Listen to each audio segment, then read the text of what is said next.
What's going on, everybody? Welcome back to my channel. If you're new, my name is Felicity, and as you guys can see by the title, I am going to be talking about my labor and delivery for my son, who's sitting right here. So it was March 30th and I was due on March 24th. So I was about 6 days, I was pretty much like a week overdue. And I had a doctor's appointment on March 30th. My midwife asked if I wanted to do a membrane sweep. So, of course, I was like, yes, because I was almost 41 weeks pregnant. And if you have ever had a baby, you know that you be ready to have that baby towards the end. Like, oh my gosh, you just hurt, everything is in pain. He's so cute though. But yeah, so I got there, she did the membrane sweep. She said that she told me it might hurt. I didn't obviously I felt what she was doing, but it did not hurt at all. It was like very not painful for me at least. And that might be because I was already 3 centimeters dilated and like pretty much effaced the full way. Like, his head was down. He was not in a bad position. He was not sitting sat up, and he was not breached. He was in the right position to come out. I just wasn't having contractions. Well, I was. They just weren't painful. Like, I had been having contractions for about 3 weeks where my stomach would get hard, and then it would, Braxton Hicks contractions is what it's called. So I kept getting those, but I was not getting any real contractions. So after I left the doctor that day, me and his dad, AJ, we went to Panera Bread and got some food because, of course, I was hungry. And yes, I was bleeding. Like, immediately, as soon as I went to Panera Bread, 10 minutes down the street, I was like very much so, bloody down there or whatever. So I was like, that might probably be a good sign. And then, so this was probably around like 2 in the afternoon, maybe 3 o'clock. Because I would make my appointments later once I got further in my pregnancy. So by the time I was done, it was about 3 o'clock. We got home. AJ went to go do something. I think he went to like one of his family members' house. And around like 8 p.m., I was like starting to get contractions, but they were starting to be like painful. So I was like, maybe. Because I had gotten like a couple contractions here and there that kind of hurt. So I was like, I don't know. I don't think it's, I thought it was going to happen that night. But at the same time, I was like, I've been thinking it was going to happen every single night. So I wasn't getting my hopes up. And then out of nowhere, well, no, not out of nowhere, I started cooking dinner. As I'm cooking dinner, I'm like having to pause and break in between and breathe through my contractions, which was to me like, okay, these contractions are not slowing down. And I was already at 3 centimeters at the doctor's office. So if I kept contracting and I started to dilate, I only had like 7 centimeters to go. So I was like, So by the time dinner was done, I was in so much pain while we were eating. Like, I just was like damn near screaming while we were eating. I kept having to stop eating my dinner to breathe through my contractions. It hurt so bad. So so I started timing my contractions, and AJ was like, let's just try to go to bed. You can go, we'll go in the morning. And by the time we were done eating dinner and stuff, it was like later in the night. So it was like 11:30 at night. It was like pretty late. So around 11:30, like I had started counting my contractions. And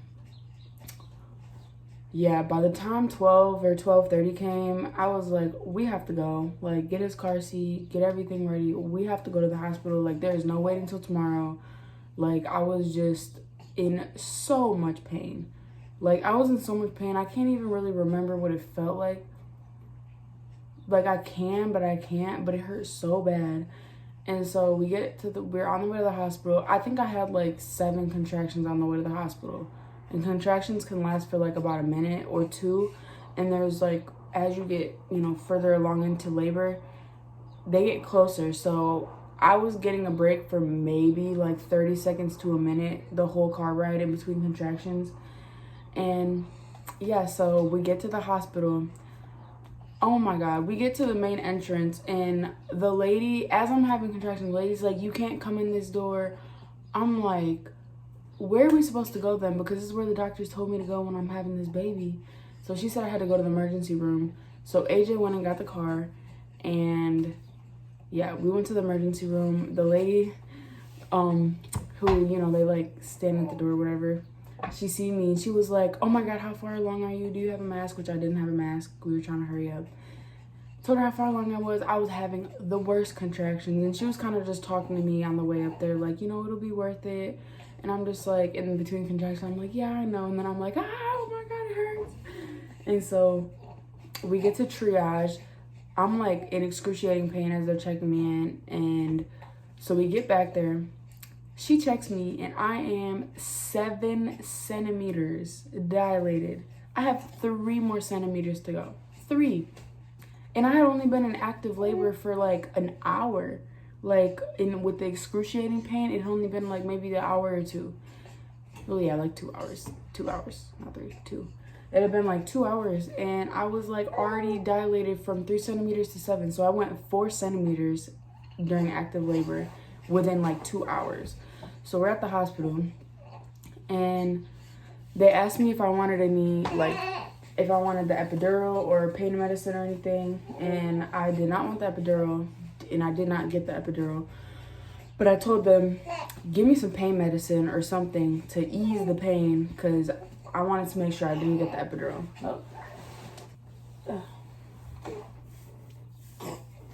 Oh. Here's the baby. But yeah, anyway, so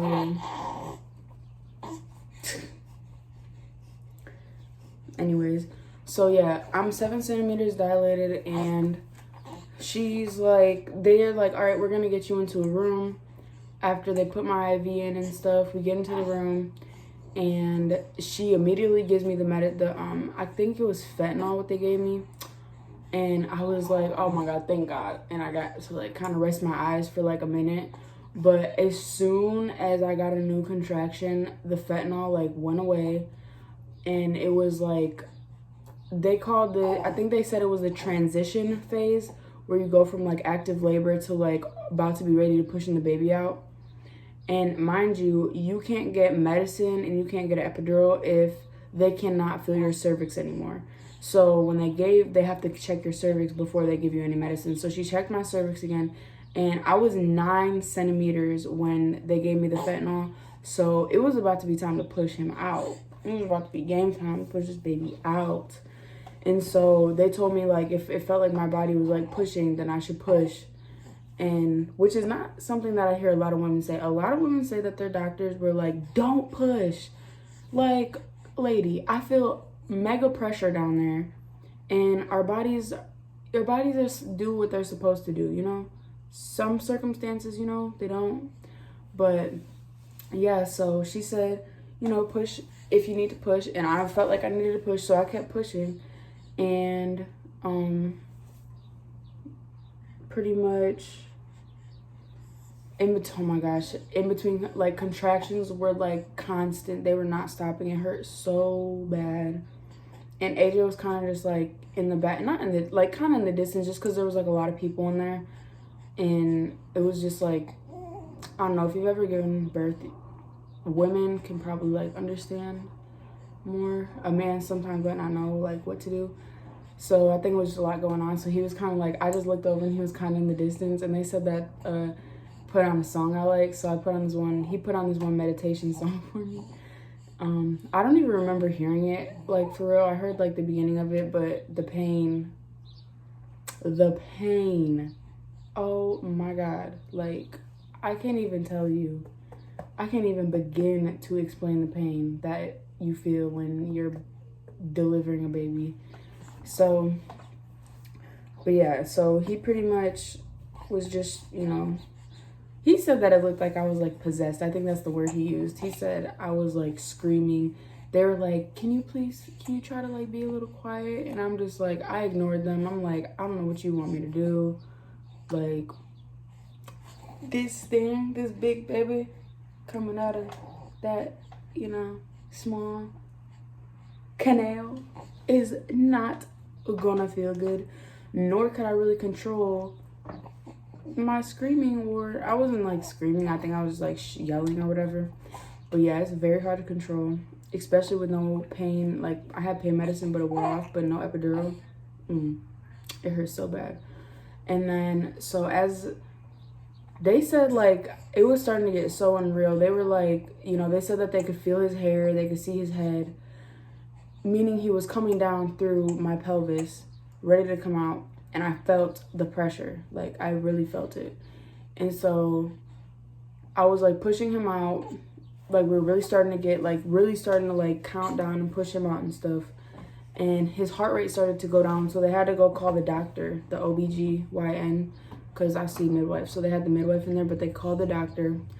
And they had to bring the vacuum. If you don't know what a vacuum is, it's like pretty much almost like a little suction cup that they like stick inside you and like put on the top of their head and like help you as you push the baby out. And they can only do it a total of 2 or 3 times. I can't remember. But we did it the amount of times that we were allowed to, and it didn't work. So his heart rate was going down too much. And they told me I had to have an emergency C-section. And still never had the epidural. So I got to feel the whole pain, the whole everything. As if I, you know, just gave birth naturally. What's up, buddy?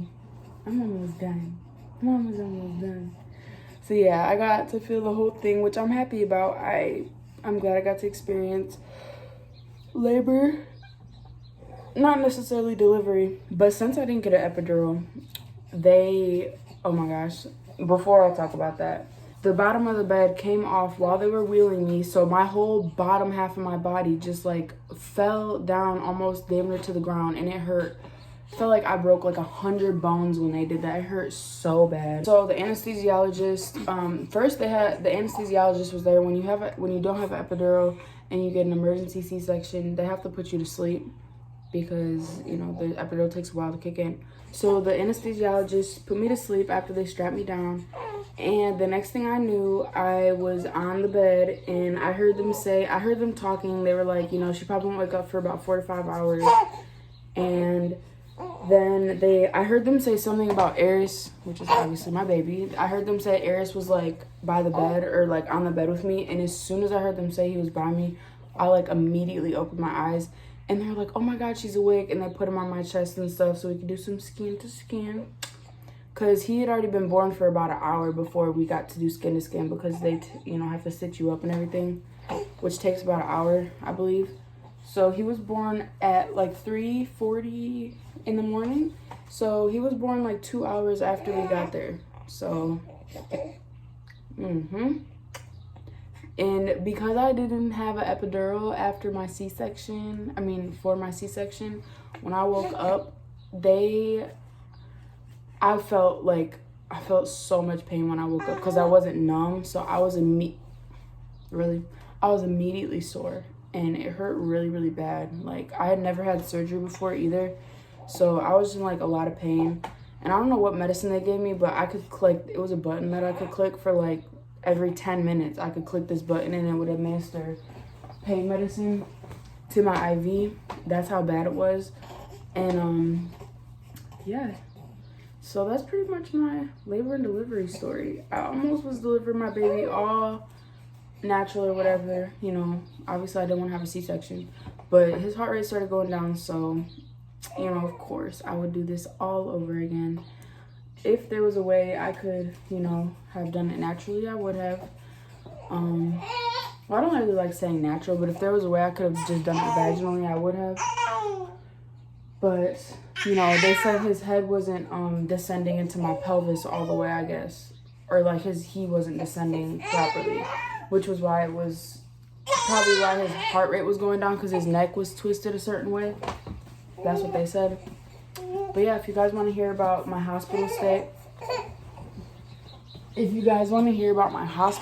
and how that is after your C-section, I will do another video. I was there for 3 days, so it's kind of a lot to tell. Isn't that right, Eris? And then I could talk about newborn life, what it was like being at home with the newborn, and what I used the most. So yeah, comment down below if that's what you guys want to see. More videos about motherhood and all that other stuff, you know, that good juicy stuff. Or if you want more videos with me and him, or actually about breastfeeding, because I breastfeed him. Anything. I'm a new mother. He's 2 months, so I got the sauce, you know. He was born March 31st, by the way. So yeah, I love you guys. Make sure you guys like, comment, and subscribe, and follow my Instagram down below. Love y'all.